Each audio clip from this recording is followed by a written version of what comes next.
Someone was stuck in a crack between buildings. Firefighters rushed to the scene. The security guard said he had been stuck there for over 10 hours.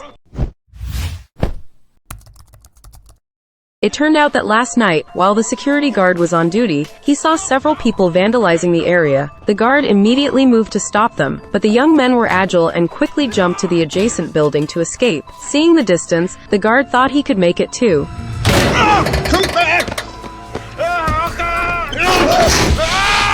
Luckily, his big belly got him stuck in the building crack. By the time firefighters arrived, his legs had gone numb, and his bladder was about to burst. The captain located his position and went to the corresponding apartment. They drilled through the wall, nearly creating a hole in the guard's leg. After pinpointing his location, they started breaking down the wall, quickly making a large enough hole. The captain instructed the guard to inhale and suck in his stomach, and together they pulled him into the room. The security guard was saved, and he expressed his gratitude to everyone. However, they said, "You should thank your big belly the most."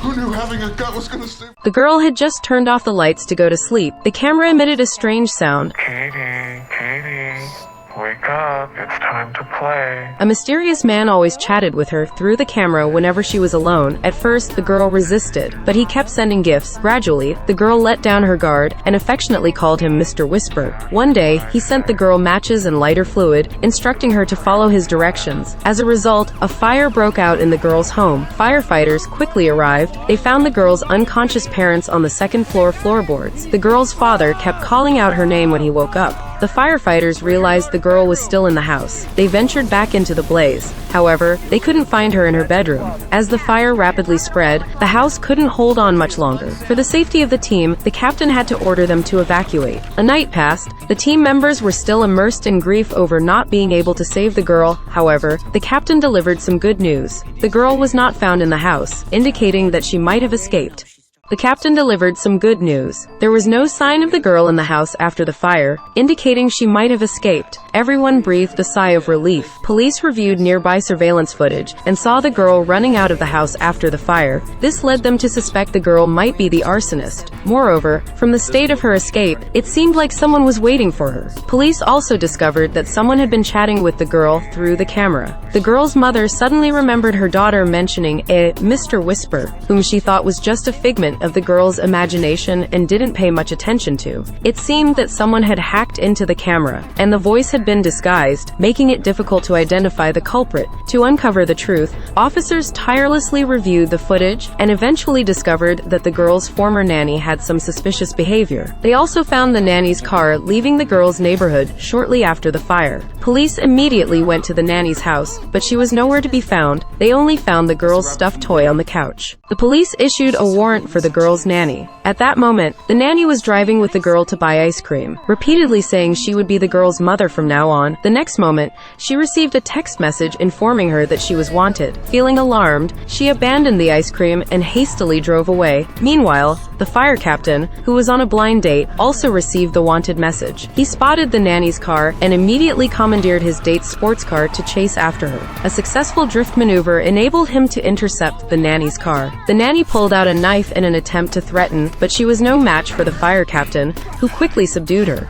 Soon after, the police arrived at the scene, arrested the nanny, and reunited the girl with her parents at the hospital. The unlucky woman was blocked from breathing by whack, pinned to the ground by the fallen chandelier, due to her cursed bracelet worth $200,000. In recent years, the woman's luck had been bad, so she spent $200,000 to turn her luck around. Firefighters arrived to rescue the woman trapped under the fallen chandelier. Initially, they didn't notice her bracelet, but soon after, another accident occurred, and a whole jar of beeswax spilled onto the woman's face. The firefighters realized the woman's identity when they found the bracelet. They cleared the beeswax from her mouth, provided oxygen for breathing, and then rushed her to the hospital. Later, they found the lucky bracelet on the fire truck, which frightened the firefighters. However, one firefighter didn't believe in curses and picked up the bracelet. Suddenly, another firefighter slipped, and the captain discovered a gasoline leak on the ground. The woman continued to have bad luck. She fainted in a store due to a gas leak, crashed into a truck carrying asphalt while driving, covering in tar. A curious furious firefighter found out that the bracelet was a fake, not worth $200,000, not even $20. Being deceived even when buying a lucky bracelet, this woman was truly unlucky. The robber, holding a knife, stole the car. Despairingly, the woman's baby was still in the backseat. She begged the robber, but the robber drove away directly. She called 911. The operator immediately dispatched police to pursue. Because the baby in the car, the police dared not force the car to stop. Firefighters also arrived and cooperated with the police to surround the robber. The robber, unwilling to surrender, crazily crashed into a nearby wall. The car fell directly into the swimming pool. The captain jumped into the pool directly. The robber climbed out alone,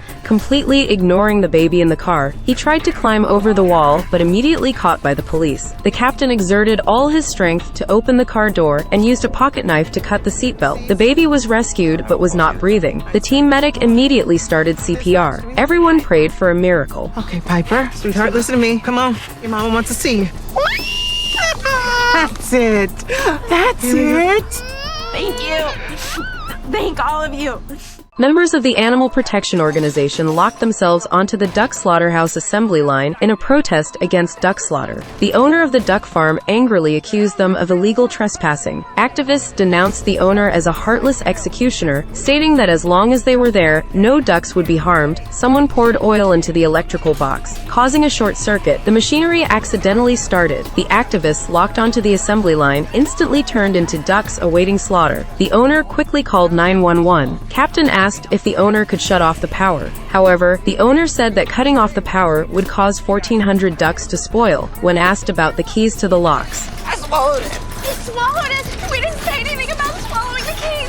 firefighters cut the locks, suggested the activist should go to the hospital, but the owner said he should be going to jail. Then he cut off the power supply. Hey, did you just shut that off? So? So you could have done that the whole time and you just let it run? And they were trespassing. They're just idiot kids. They could have died. Members of the Animal Protection Organization locked themselves onto the duck slaughterhouse assembly line to protest against duck slaughter. The assembly line accidentally started. Where is the key to your lock? We can't find it. I swallowed it. You swallowed it? We didn't say anything about swallowing the keys. Firefighters arrived and cut the locks, but the key the man swallowed got stuck in his throat. The Heimlich maneuver didn't work. They tried using a breathing pump. It must have been the key that punctured his airway. The duck farm owner saw this, but said they mustn't let the man die there. It would bring bad luck and affect his business. The captain looked at him in disbelief. Finally, the firefighters managed to retrieve the key and immediately performed artificial respiration with the breathing pump, successfully saving the man. Late at night, a woman called the police, reporting a terrifying presence in her home. The operator instructed her to stay put and wait for the police to arrive, but the woman refused to listen. Oh, God. Charlotte, what's happening? Are they in the house? No. After a piercing scream, the phone line went dead. Nearby officers arrived first, finding the house in complete darkness with no signs of disturbance. Shortly after, firefighters arrived, sensing an eerie atmosphere. The homeowner lay unconscious on the ground, with no signs of forced entry, and only scattered food on the kitchen floor. The paramedic examined the woman, finding her breathing normal but her pulse elevated, likely due to fright. Suddenly, the woman regained consciousness, urging everyone to leave as the place was dangerous. The officers asked her what she had seen. It wasn't a man. It was a monster. With caution, the firefighter approached the kitchen. There were breadcrumbs scattered on the floor. Faint rustling sounds came from the pantry. The firefighter slowly moved toward the source of the noise.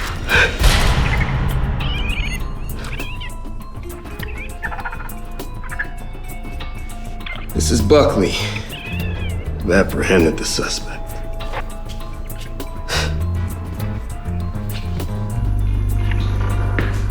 Oh!